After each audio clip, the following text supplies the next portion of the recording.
Pemirsa, terima kasih Anda masih menyaksikan Gapai Kemuliaan. Kita akan lanjutkan pembahasan kita terkait pertanyaan Pak Kiai, memberi hutang atau bersedekah. Nah, kadang-kadang ini kita suka bingung ya, karena gini, kalau kita bersedekah, tidak semuanya juga butuh ya, atau membutuhkan sedekah kita itu.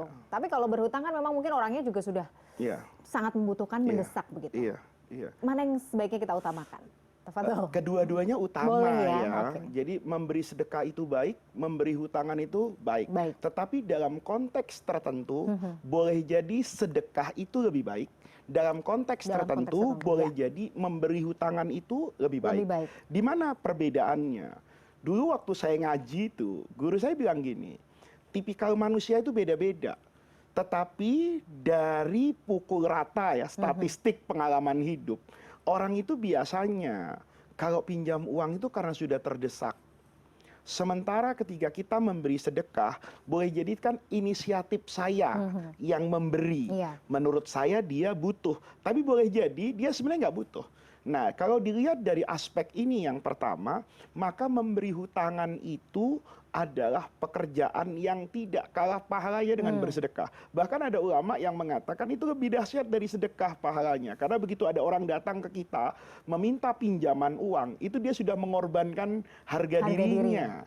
Dan kita perlu menjaga air muka setiap orang. Makanya dikatakan di dalam Al-Quran, Man dzalladzi yuqridullaha qardhan hasanan. Siapa yang mau memberi hutangan kepada Allah, tapi dengan qardhan hasanan, hutangan yang baik, fayudha'ifahu, maka nanti pahalanya itu akan mudha'afah, dilipat gandakan. Jadi itu dipraktekkan oleh para sahabat. Kata para sahabat, Allah yang maha kaya itu meminta pinjaman dari kita, itu pasti bukan makna yang hakikat kan, tapi itu adalah metafora. Kata Allah, hambaku sakit, maka tolong bantu dia. Nah, ketika kita memberi pinjaman kepada orang, itu berarti kita sudah memberi jalan keluar kepada orang tadi, sekalipun boleh jadi temporer. Nah, ketika kita memberi dengan kelapangan dada, pakai uang saya, penuhi kebutuhanmu, dia katakan, saya akan balikan dalam waktu 1 tahun. Maka saya katakan, iya. Nah, kalau ingin bertambah kebaikannya nanti, konsep baik atau tidaknya, itu dilihat pada ujungnya nih Mila. Waktu dia mau membayar hutangnya. Tidak semua yang menjadi hak kita itu harus kita terima. Tapi semua yang menjadi kewajiban kita harus kita kerjakan.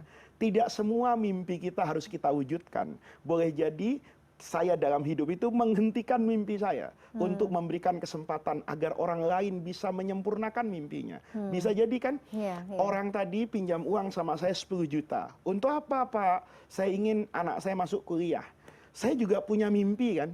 Mimpi misalnya pakai jam tangan yang bagus, kan gitu. Mau beli tas yang bagus buat Mila misalnya kan. Nah, saya hentikan mimpi saya dulu nih.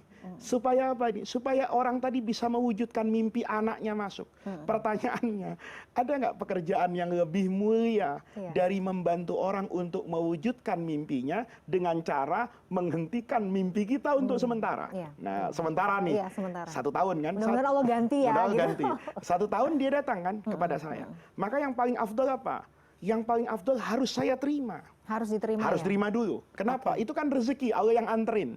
Kan tidak semua orang yang punya utangan tuh sadar untuk bayar. Begitu dia punya kesadaran untuk membayar, berarti kan Allah hantarkan. Nggak boleh kita menolak rezeki dari Allah. Terima dulu dengan tangan terbuka. Terima kasih atas amanahnya. Tapi kita tahu kan, gini lah, orang ini baik. Dalam kesulitannya, dia tetap menjaga tempo yang diperjanjikan. Maka saya katakan, ini uang saya terima, senang banget Pak ya. Gimana kemarin? Wah, anak saya alhamdulillah Pak Faiz sudah masuk kuliah ya dengan tertatih-tatih.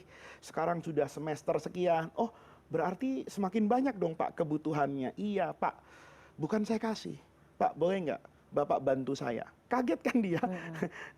Tapi dia pasti mau bantu. Karena kan saya sudah bantu dia. Bantu apa Pak Faiz? Bantu lapangkan jalan saya ke surga. Masya Allah.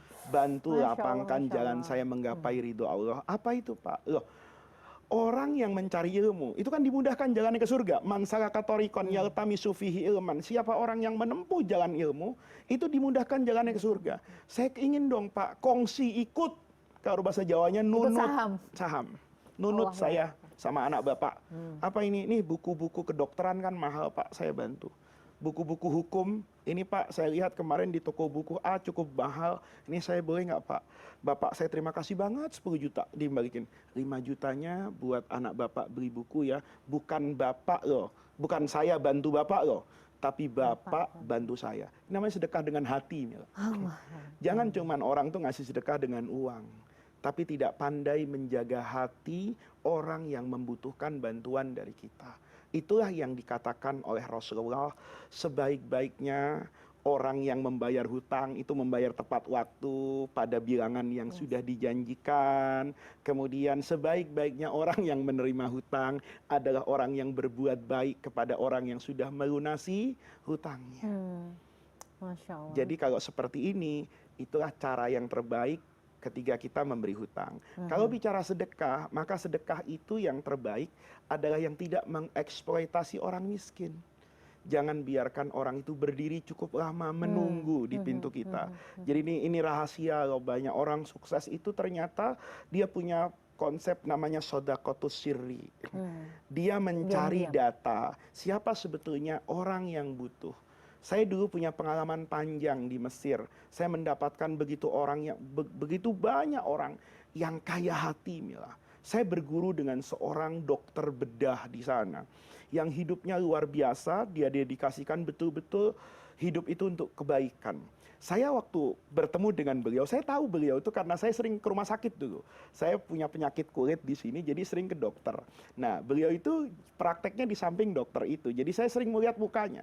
Satu ketika saya kaget gitu loh. Seorang profesor ahli bedah di Mesir yang terkenal kok ada di sekolah SD gitu loh. Ngapain? Dan saya melihat kan zaman saya itu kan masih tahun 2000 atau 99 lah ya. Itu membayar pakai cash. Kok ini bayar cash? Beliau kan usianya sudah kayaknya nggak mungkin lah punya anak SD gitu ya. Pasti anaknya udah kuliah tuh. Ternyata beliau itu mendata orang-orang miskin. Beliau itu mendata anak, maaf ya, asisten rumah tangga yang kerja. Tapi nggak ditanya detailnya gitu loh. Anak kamu sekolah Pak, di mana? Gitu, di sini. Dia datangi sekolahnya. Jadi asisten rumah tangganya itu nggak pernah tahu bahwa yang bayarin selama ini majikan. Cerita dia ke majikannya itu. Alhamdulillah sih Pak, sekarang anak saya itu nggak tahu, ada aja yang bayarin. Siapa kata orang tua? Nggak tahu Pak. Dan orang itu tidak pernah mengatakan bahwa saya lah yang membayar itu. Nah, sedekah yang seperti ini tuh juga menjaga rasa. Betul.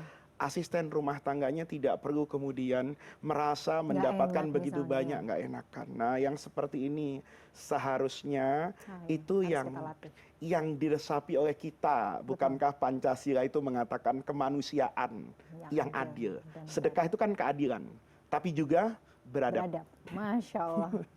Ini luar biasa. Ini kayaknya mungkin yang kita harus mulai resapi betul, tanamkan, dan kita harus praktekkan ya Pak Kiai. Pelan-pelan kan memang harus latihan-latihan seperti ini. Harus kita implementasikan ya Pak. Dan beradab itu bagiannya jangan cuma menolong orang dengan memberi pinjaman loh ya. Tapi menutupi bahwa orang itu pinjam ke saya, itu juga bagian dari adab. Jangan sampai orang tadi sudah berhutang kepada kita, kemudian kita buka ininya, walaupun kita tahu lah air muka dia mengatakan Pak Faiz, jangan bilang-bilang orang ya kalau saya pinjam uang. Selama orang itu baik, nggak apa-apa. Nah, kalau mau dibuka, itu kan tugasnya Bank Indonesia dan OJK. Kalau ada orang mau pembiayaan ke bank, tentu bank yang bersangkutan kan ada track recordnya, ada BI checkingnya. Ini orang punya di berapa bank nih punya tagihan. Kan itu untuk menjaga, tapi dilakukan oleh siapa? Oleh orang yang berwenang. Berwenang, baik. Masya Allah. Pak Kiai, terima kasih atas ilmunya hari ini. Waktu kita terbatas, pengennya sih berlanjut ya Pak Kiai. Insya Allah nanti di episode berikutnya. Pemirsa, saya sudah perjumpaan kita hari ini dalam program Gapai Kemuliaan. Semoga tausiah kita kali ini bisa menambah hasanah ilmu agama kita, menjadikannya bermanfaat, dan yang paling utama, menambah ketaatan kita kepada Allah Azza wa Jalla. Saya Meladia Rahma dan juga Kiai Haji Muhammad Faiz pamit. Terima kasih atas perhatian Anda. Insya Allah kita akan jumpa lagi pada episode berikutnya. Wabillahi taufiq wal hidayah. Wassalamualaikum warahmatullahi wabarakatuh. Waalaikumsalam.